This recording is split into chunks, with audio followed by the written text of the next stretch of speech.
I urge you to always listen to yourself and always fight for your ideas, fight for your songs, fight for yourself as a producer.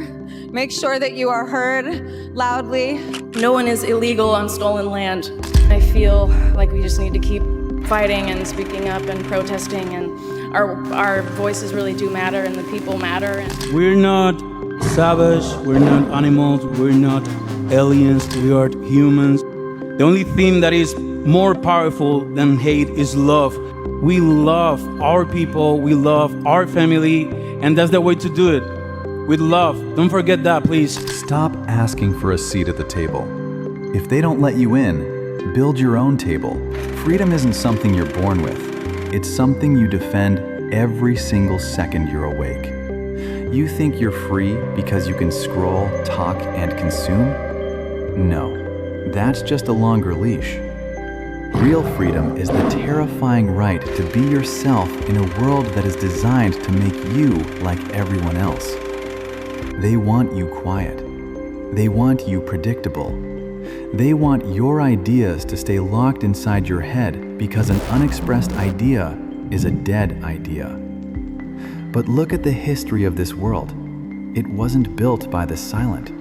It was built by those who were too loud, too difficult, and too different. Every time you censor yourself to fit in, you're building your own prison. Every time you wait for the right moment to speak, you're giving your power away to someone who doesn't even know your name. There is no right moment. There is only now. Creation is your primary act of rebellion. To write, to film, to build, to animate, it's a middle finger to the void. It's saying, I exist and my perspective is non-negotiable. Your voice is the only currency that matters. If you don't spend it, it rots. They will try to label you. They will call you a dreamer, a rebel, or a fool. Let them. Labels are for products, not for humans. We are not data points. We are not animals driven by fear. We are the architects of the impossible. But remember this. Fighting doesn't mean hating. Hate is a trap. It consumes the person who carries it. True freedom is fighting out of love for your craft, your family, and your truth. That is a fire that never burns out. The system doesn't fear your anger. It fears your independence. It fears the moment you realize that you don't need their permission to be great. You don't need their validation to be heard. So stand up. Listen to that instinct that tells you to move. Fight for your ideas, even if you're the only one who believes in them. Especially then, make them hear you. Not because you're loud, but because you're true. Freedom is a choice. Choose it every single day.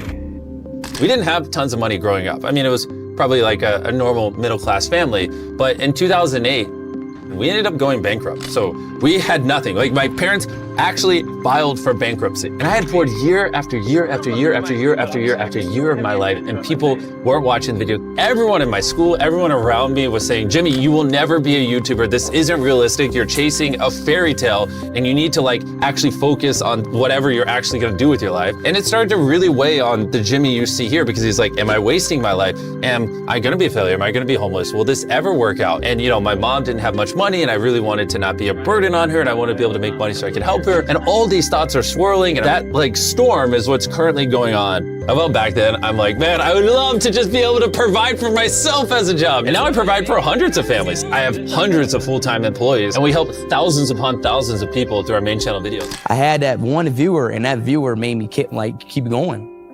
And each day and more, week 2, I started averaging 4 viewers.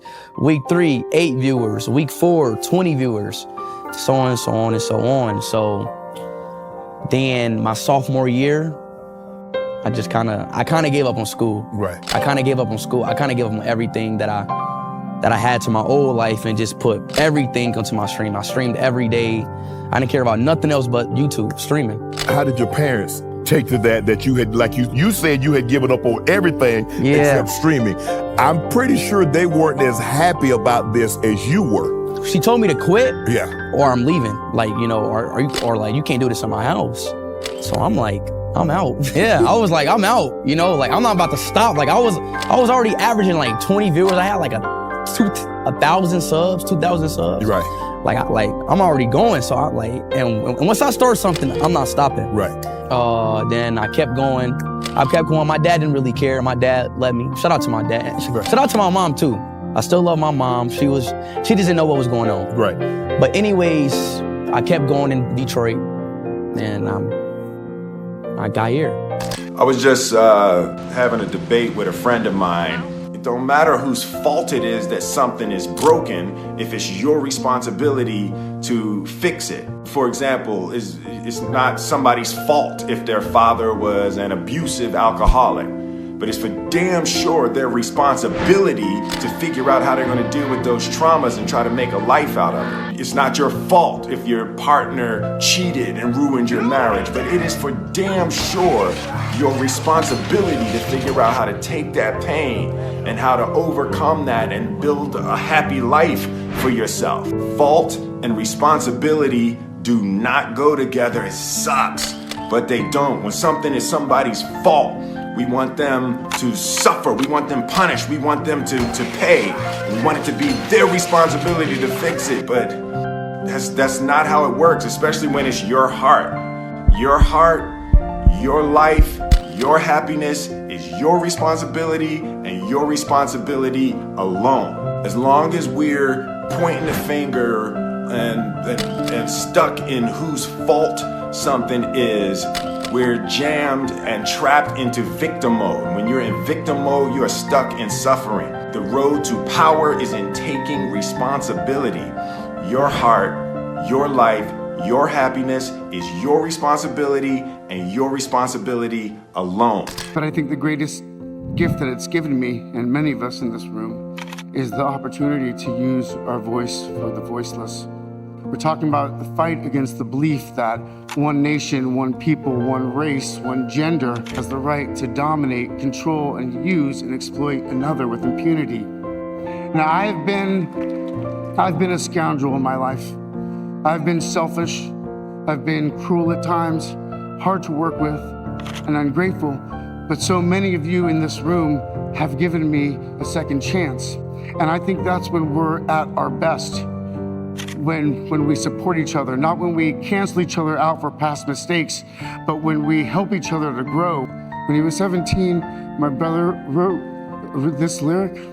He said, "Run to the rescue with love and peace will follow."